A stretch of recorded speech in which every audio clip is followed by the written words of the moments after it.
കളിക്കുന്നതിനിടയിൽ aluminium കലം തലയിൽ കുടുങ്ങിയ 2 വയസ്സുകാരിക്ക് അവസാനം തുണയായത് ഫയർഫോഴ്സ് ആണ്. കണ്ണൂർ ജില്ലയിലുള്ള ധർമ്മടം ഗ്രാമപഞ്ചായത്തിലെ അണ്ടലൂർ എന്ന പ്രദേശത്തെ വീട്ടിലാണ് സംഭവം നടന്നത്.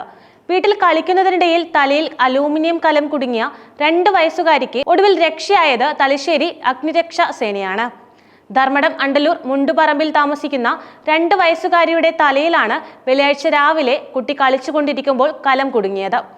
വീട്ടിലെ അടുക്കളയിൽ പാത്രം കൊണ്ട് കളിക്കുമ്പോൾ അബദ്ധത്തിൽ കുട്ടിയുടെ തലയിൽ അലൂമിനിയത്തിന്റെ കലം കുടുങ്ങുകയായിരുന്നു. ഉടൻ തന്നെ വീട്ടുകാർ കുട്ടിയുടെ തലയിൽ നിന്നും കലം ഊരി മാറ്റാൻ ശ്രമിച്ചെങ്കിലും അതിന് കഴിഞ്ഞില്ല. ഇതോടെയാണ് കരയുന്ന കുട്ടിയെയും കൊണ്ട് വീട്ടുകാർ തലശ്ശേരി ഫയർ സ്റ്റേഷനിൽ എത്തിയത്.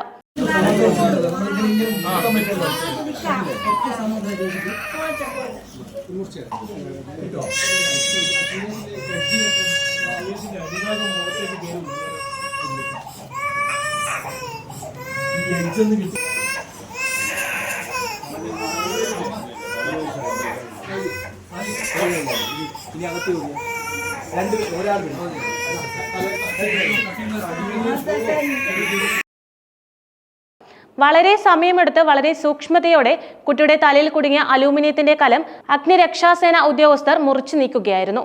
Assistant station officer OK Rajeesh, senior fire and rescue ഓഫീസർമാരായ ബി ജോയ്, ബിനീഷ്, നെയ്യോത്ത് എന്നിവരുടെ നേതൃത്വത്തിലായിരുന്നു രക്ഷാപ്രവർത്തനം.